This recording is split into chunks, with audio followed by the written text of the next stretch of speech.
everybody. Welcome to this Game of Thrones review for Season 6. It ended about a couple weeks ago, and I'm going to talk about the various plot lines in the season. So this is a spoiler warning, because I am going to spoil everything. Okay, let's talk about the obvious. Jon Snow is alive. Everyone knew he was going to live.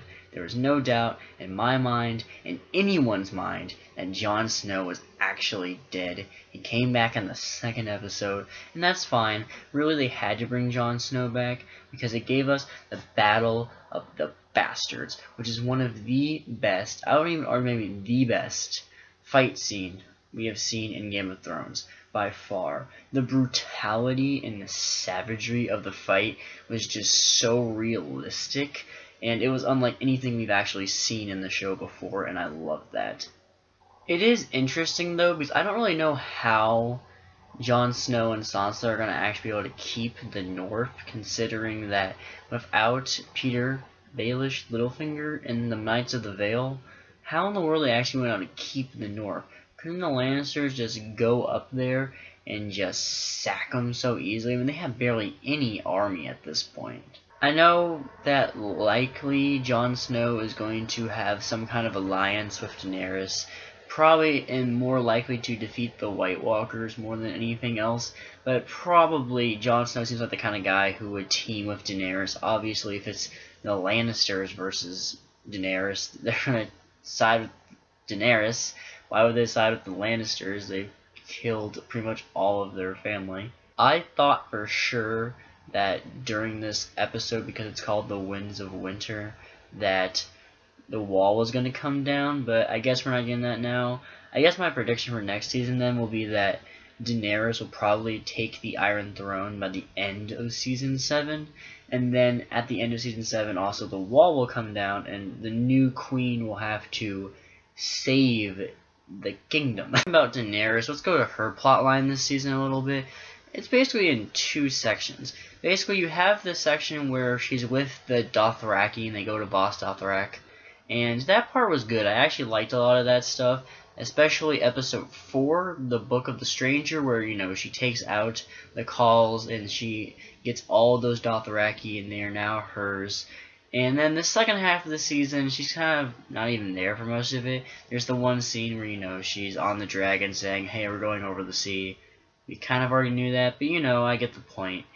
And then, though, we get to the second to last episode, where she comes back to Meereen, finally, and the slavers are attacking, and then she just, with the dragons, Dracarys, just burns that ship to the ground, to the water, and it was so badass. And when she's just like, we're here to talk about your terms of surrender.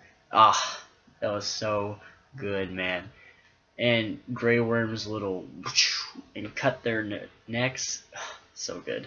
Also, the last shot of the season being Daenerys finally crossing the narrow sea, that was the most cathartic thing I may have ever seen on television. We have been waiting forever for her to finally just cross the narrow sea. She probably could have crossed after Yunkai. I don't really know why she didn't cross after that. I mean, I get the point. She wants to free the slaves. That's her mission. But from a TV viewpoint, it's like, can we just get there already? And we are finally going to the Seven Kingdoms. We're going to see Daenerys versus the Lannisters. I have to talk about King's Landing a little bit. So, we are literally losing so many characters. I thought going into Season 5 that King's Landing was going to be a bit of a mystery because we didn't have as many crucial characters when you kill off Tywin and you remove Tyrion from that situation.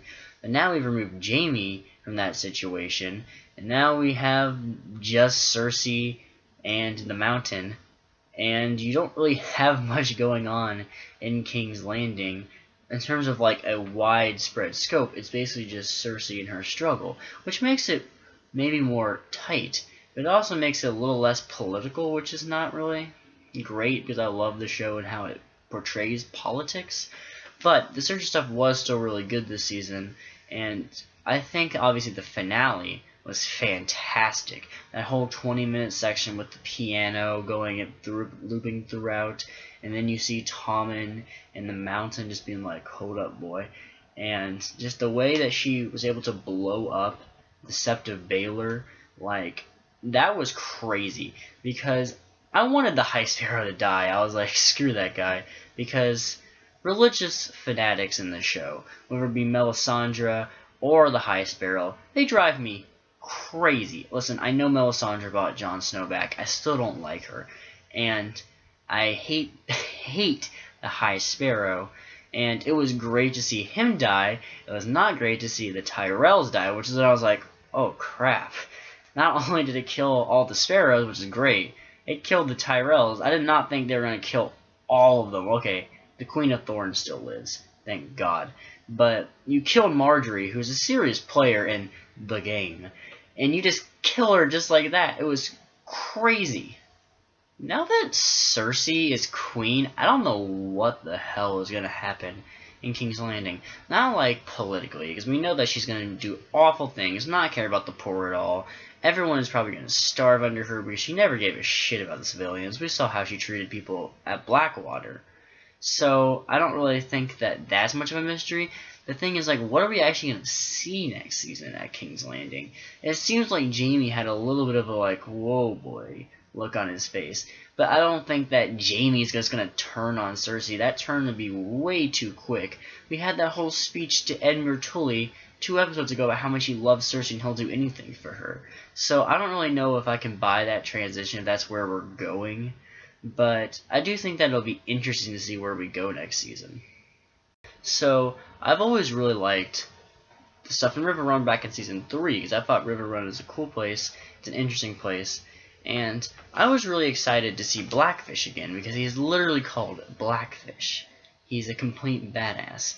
Now the thing about that is that I was really excited, because I thought it was going to be Jaime versus Blackfish, which I mean it was in a standoff, but Jaime using his brain to win the fight, which was interesting, but it didn't really make for great television. I get that it's the realistic situation, and that it made sense, it was a smart plan, and I liked it. But it wasn't cathartic, I guess is the way to say it. But that's Game of Thrones for you. It's the same way with the coup earlier on in the season, in King's Landing, when Jaime is still there.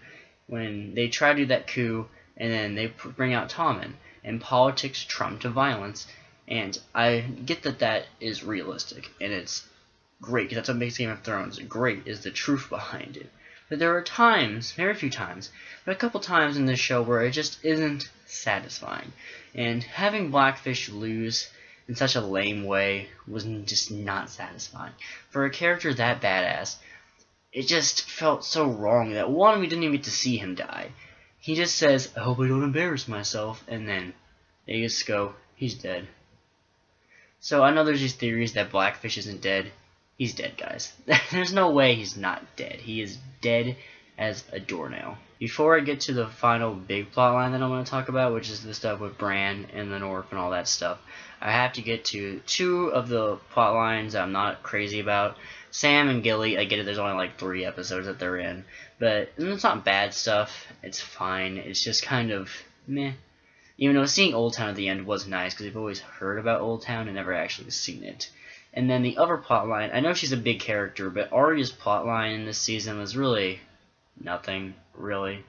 I mean, it was fine once again, and the ending was really cool when she takes out the waif, but I didn't really think that it really went anywhere.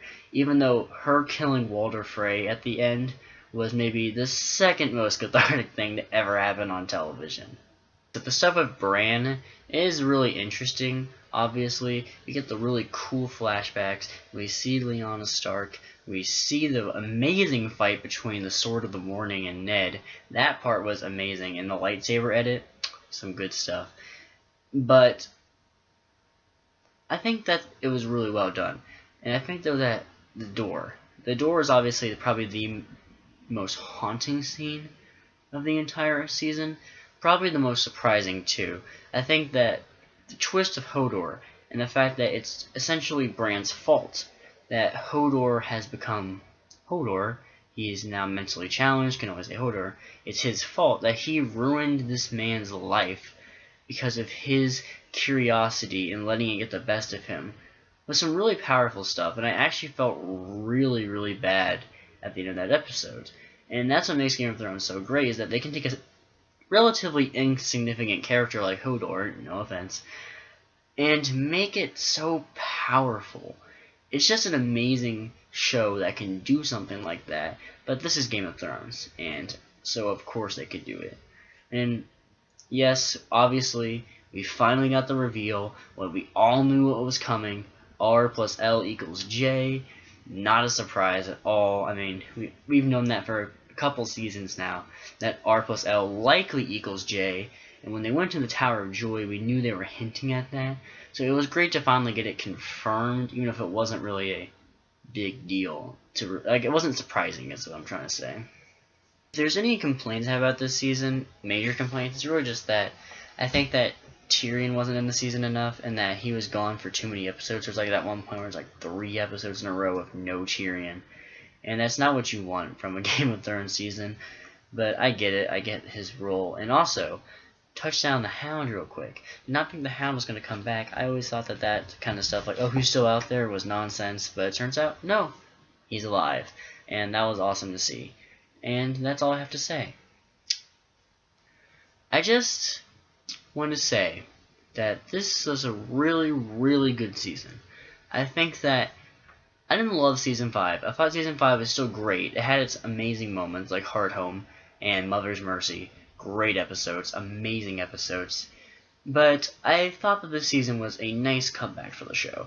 Not to say that it needed to come back, it wasn't bad. But I think it was a nice rebound to the quality we expect from Game of Thrones, which is off the charts amazing. And I think that this season had that. There were a couple episodes in there, 6, 7, 8, that were meh. But I think considering the fact that you still gotta set stuff up. We're heading toward the end. You gotta set stuff up for these huge battles we know are coming. So I thought that it made sense. And I like that. So this is just another great season of Game of Thrones. Good job, guys. I have to now wait for like 42 weeks for Season 7, which will only have 7 episodes. So I'm not going to rate the season. So, yeah, if you liked the season of Game of Thrones, you should comment below. Tell me what you think. Or if you didn't like the season. I know some people think that the show isn't surprising enough anymore, and that the more they deviate from George R.R. Martin's books, that it's just blasphemy, and then there's nothing good at the show anymore. But chill out. It's still the best show on television. And if you want to, you can subscribe down there. Maybe next season I'll actually review them episode by episode. I haven't really decided yet, but if I do, that'll be very interesting.